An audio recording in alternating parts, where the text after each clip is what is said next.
پہلے ہماری شادیوں پہ دولہا اور دلہن جاتے تھے بیوٹی پارلر، اب سارا خاندان جاتا ہے۔ اس میں حسن نہیں ہوتا، اس میں بے وقت ہو جاتا ہے آدمی۔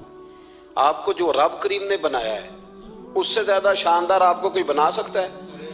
الذی خلقک فسواک فعدلک فی ای صورت ما شاء رکبک۔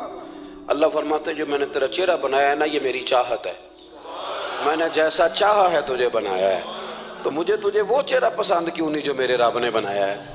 یہ چاہت ہے۔ الذی خلقک، جس نے تمہیں پیدا کیا، فسواک فعدلک، پھر ہموار کیا، پھر برابر کیا، اور فی ای صورت ما شاء رکبک، پھر جس صورت میں اس نے چاہا تجھے ترکیب کیا۔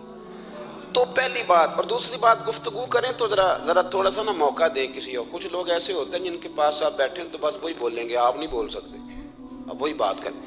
گفتگو کریں، معنی خیز کریں، اتنی باتیں نہ کریں کہ پھر آپ رہ جائیں، کم بات کریں، اور جتنی کریں وہ وزنی کریں، تاکہ آپ کی بات کا ایک خاص حجم ہو، ایک وقار ہو۔ اللہ کے محبوب بات کرتے تو اس بات کے اندر وزن ہوتا، وقار ہوتا۔ ہمارے صاحب رحمۃ اللہ علیہ ہمیں اکثر حکم دیتے تھے تقریر تھوڑی کرنا، نعت کے 2-3 شعر پڑھنا۔ تو میں نے ایک دن عرض کی، حضور کیوں؟ فرمانے لگے اللہ رسول کی بات کو بے وقت نہ کر دینا کہ لوگ سننا نہ چاہیں اور تم جبراً سناؤ۔ فرمایا رنگ اس طرح کا ہونا چاہیے کہ لوگوں میں دلچسپی ابھی ہو اور بات ختم ہو جائے۔ اس کو بے وقت کر دینا ہے کہ زبردستی آپ تو اچھی گفتگو کریں، معنی خیز سنیں۔ ایک حدیث پاک حضرت ابو بردہ رضی اللہ تعالیٰ، ایک صحابی ہیں، البدایہ والنہایہ میں روایت آپ کو ملے گی۔ وہ کہتا ہے میرا اپنی بیوی سے اختلاف ہو گیا۔ بیوی سے جب بندہ راضی ہوتا ہے تو بڑا ہی راضی ہوتا ہے۔ پھر وہ کہتا ہے کہ جیسی میری ہے ویسی کسی کی بھی نہیں۔ اور جب ہوتا ہے نا ناراض، تو پھر وہ منگنی سے کہانی شروع کرتا ہے کہ جب میری منگنی ہوئی تھی تو تیرے چاچے نے مجھے گھورا تھا، اور پھر وہ دن جب رکھے تھے اس دن جو کام ہوا تھا اس کا بھی ذکر۔ اب اختلاف جو ہو گیا، اور جب آپ کسی سے ناراض ہوتے ہیں پھر اس کی خامیاں ساری سامنے آ جاتی ہیں۔ پھر وہ کہتا ہے شادی والے دن تیرے ابے نے صحیح سلوک نہیں کیا، یہ جو مجھے کپڑے دیے تھے جو کو پہننے والے تو نہیں نا، تو میری اماں۔ اب اختلاف ہو گیا۔ اب ہم کیا کرتے ہیں، جو قریب والے لوگ ہوتے ہیں وہ اس پر تھوڑا تیل اور ڈالتے ہیں۔ وہ کہتے ہیں نہیں تینوں تو پتہ ہی نہیں، اجے تین بڑیاں گلاں دا پتہ ہی نہیں، تو تے شادی تو 15 دن بعد سعودی عرب ٹر گیا ساڑھے کو سن کہانیاں، ہم تمہیں بتاتے ہیں تاکہ تباہی اور اترے۔ اس طرح نہ کریں۔ آپ ایک آدھ بات کہہ کے چلے جاتے ہیں، ان بیچاروں نے اکٹھے رہنا ہوتا ہے، ان کی زندگی دوزخ بنی رہتی ہے۔ ان کو قریب کریں۔ اللہ کے رسول تو کسی کا نکاح کرتے تھے تو میاں بیوی کے درمیان محبت کی دعا فرماتے تھے۔ تو وہ صحابی آئے تو اپنی بیوی سے ناراض تھے، تو انہوں نے اب بات شروع کر دی، کہنے لگے یہ بھی کرتی ہے، یہ بھی کرتی ہے، یہ بھی کرتی ہے، یہ بھی غلطی ہے، یہ بھی غلطی ہے، یہ بھی کوتاہی ہے، بڑی باتیں سنائیں۔ اللہ نے کان کتنے دیے اور زبان؟ اس کا مطلب ہے سنگل بولنا چاہیے اور ڈبل سننا چاہیے۔ آپ جتنا بولتے ہیں اس سے ڈبل سننے کا مزاج بنائیں، کیونکہ کان اللہ نے 2 دی اور زبان سنگل بولنے اور ڈبل سنیں۔ حضور سنتے رہے، بلکہ حضرت ابو بردہ رضی اللہ تعالیٰ عنہ کہتے ہیں میرے محبوب نے نا تکیہ منگا لیا، ٹیک لگا لی۔ کئی لوگ کہتے ہیں نا جی ڈاکٹر نے میری بات تو پوری سنی کوئی نہیں، تو جب تک پوری سنی نہ جائے بعض بندوں کو تسلی نہیں ہوتی۔ پورا وقت دیا۔ وہ کہتے ہیں جتنا میرے اندر غبار تھا سارا میں نے نکالا، اور میں نے ثابت کر دیا کہ میری بیوی میں یہ بھی کمزوری ہے، یہ بھی کمزوری ہے، یہ بھی کمزوری ہے۔ کہتے ہیں جب میں تھک گیا نا باتیں کر کر کے اور باتیں ختم ہو گئی تو حضور ہلکا سا مسکرائے، پھر پہلی نظر ہی لوٹ لے ماہی تیرے ہار شنگارا۔ کہتے ہیں حضور ہلکا سا مسکرائے زیر لب اور فرمانے لگے کہ تیری بات ختم ہو گئی ہے تو ایک میں بھی کر لوں۔ تو نبی کریم صلی اللہ تعالیٰ علیہ وسلم فرمانے لگے صرف ایک بات کا جواب دے، صرف ایک، تیرے آگے ہیں یوں دبے لچے فصحا عرب کے بڑے بڑے، کوئی جانے منہ میں زبان نہیں بلکہ جسم میں جان نہیں۔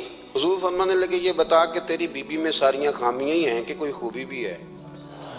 بھائی اتنا جواب دے دے، زیادہ لمبی چوڑی بات نہیں۔ تیری بیوی میں ساریاں خامیاں ہیں۔ اللہ جو بندے بناتا ہے نا، تو ایسا کوئی بندہ رب کریم نے نہیں بنایا جس کے اندر اللہ نے کوئی خوبی نہ رکھی ہو۔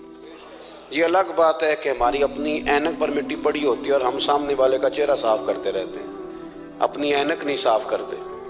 تو حضرت ابو بردہ رضی اللہ تعالیٰ عنہ فرماتے ہیں جب سرکار نے اس شخص سے یہ بات کہی نا کہ کوئی خوبی بھی ہے تیری بیوی میں؟ تو کہتے ہیں وہ شخص کہتا ہے میری نا بالکل ایک جملے نے سوچ ہی بدل دی ساری. یوں سمجھ لے کہ میں اس روڈ پہ چل رہا تھا، میرے نبی پاک نے مجھے اس والے راستے پہ ڈال دیا. بالکل ساری سوچ، یعنی ایک ہی جملہ، لیکن ہر چیز بدل دی سرکار نے. حضور فرمانے لگے کوئی خوبی بھی ہے؟ کہتے میں تھوڑی دیر چپ رہا، عرض کی یا رسول اللہ صلی اللہ علیہ وسلم آپ حکم کریں. تو حضور فرمانے لگے اپنی بیوی سے کبھی بغض نہ رکھو، اگر تمہیں اس کی خامیاں نظر آئیں تو اس بات پر توجہ کرو جو اس کے اندر خوبی ہو. کہتے ہیں میں نے اٹھ کے عرض کی یا رسول اللہ میری بیوی پردے کی بڑی پابند ہے، میری خوابگاہ میں کوئی دوسرا شخص کبھی پیر بھی نہیں رکھ سکتا. تو فرمایا جا پھر گھر جا کے بس آج جو سب سے اعلیٰ خوبی تھی وہ تو اللہ نے تیری بیوی کو عطا کی ہوئی ہے، گھر بسا. تو ایک تو سرکار کی ظاہری جو اللہ نے آپ کو حسن و جمال دیا تھا وہ بے مثل تھا، گفتگو کا جو ڈھب اور سلیقہ دیا تھا وہ بے مثل اور بے مثال تھا. اور پھر جو حضور کی ادائیں تھی نا، کان خلقہ القرآن. حضرت عائشہ صدیقہ کہتی ہیں میرے محبوب کے اخلاق دیکھنے ہو تو قرآن پڑھو. جن اخلاق کا قرآن درس دیتا ہے وہ عملی طور پر سارے مدینے والے محبوب میں پائے جاتے تھے. جو سب سے بہترین عادت تھی نا، بہترین ترین عادت، وہ اللہ نے میرے رسول کریم کو عطا فرمائی. ہمارا نا اب ایک مزاج بن گیا ہے. ہمارے بعض لوگ بڑے فخر سے بتاتے ہیں کہ جی مسواک سنت ہے. اب تو سائنس بھی مان گئی ہے کہ مسواک کریں گے تو آپ کے وجود کے اندر جو منہ میں فالتو مادے ہوں گے جراثیم وہ مر جائیں گے. اب سائنس بھی مان گئی ہے. مجھے کبھی کبھی اس لفظ سے بڑی تکلیف ہوتی ہے. میں کہتا ہوں کہ سائنس اگر نہ مانے تو ہمیں کوئی اس پہ فرق پڑتا ہے؟ نہ مانے سائنس، ہمیں کیا لینا دینا سائنس سے؟ سائنس تو کبھی کچھ کہتی ہے پھر کبھی کچھ اور کہنے لگ جاتی. سائنس کا کیا ہے؟ سائنس کو منوانا ہماری ڈیوٹی. اس طرح کا دین نہ بناؤ کہ معاذ اللہ دین کو سائنس کا غلام کر دو. سائنس کل بھی رسول اللہ کی غلام تھی، آج بھی میرے نبی پاک کی غلام ہے. تو حضور کی جتنی ادائیں ہیں، جتنی، ایک کدو شریف ہے، حضور نے کدو استعمال فرمایا ہے.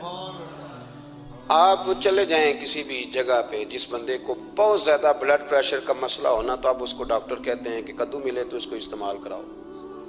تیزابیت حد درجے اختیار کر جائے اور اندر کا نظام سارا درم برم ہو جائے تو اس کو کدو استعمال کراؤ. اور آپ اس کی خاصیت دیکھ لیں.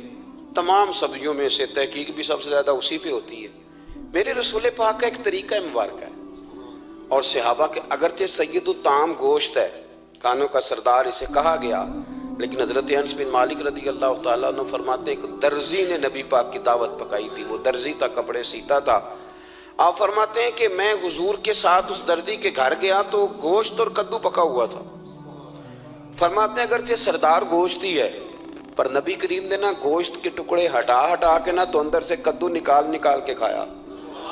حضرت انس بن مالک کہتے ہیں مجھے کدو پسند نہیں تو میں نے کبھی نہیں کھایا تھا. گھر میں ہوتا تو میں جھگڑا کرتا، پر آج حضور کی رغبت دیکھی نا تو کل نہیں پسند تھا پر ابھی مجھے کدو بڑا پسند ہو گیا. مجھے کدو شریف سے پیار ہو گیا. جو اعلیٰ ترین چیزیں تھیں وہ نبی پاک نے استعمال فرمائی. اعلیٰ ترین. زیتون کی افادیت کبھی کم ہوئی ہے 1400 سالوں میں؟ کبھی کسی نے کہا ہو کہ زیتون استعمال نہ کرو؟ کبھی اس کی افادیت میں؟ یہ امامہ میرے نبی پاک کی سنت ہے. سارے پڑھیے صلی اللہ ہو. حضور کی سنت ہے نا یہ. کبھی کوئی بندہ ایسا آپ کو ملا ہو کہ اس نے امامہ باندھا ہو تو کسی نے کہا ہو رہن دے یار تینوں سونا نہیں لگتا؟ بندے سارے سونے تے نہیں نہ ہوندے. میری بات کی سمجھ آ رہی ہے؟ لیکن امامہ کبھی کوئی آپ کو ملے گا ہی نہیں کہ اس بندے کے مزاج کے ساتھ یہ فٹ یا اس کے چہرے کے ساتھ یہ فٹ. اینک آپ لے لیں بازار سے، چھوٹی بھی ملتی ہے بڑی بھی ملتی ہے. کچھ لوگوں کے چہرے پہ کچھ چیزیں نہیں سیٹ ہوتی، فٹ نہیں ہوتی. لیکن یہ سرکار کی چونکہ سنت ہے اور اس کا اعزاز یہ ہے کہ نبی پاک نے فرمایا جمعے والے دن امامہ باندھ کے آیا کرو.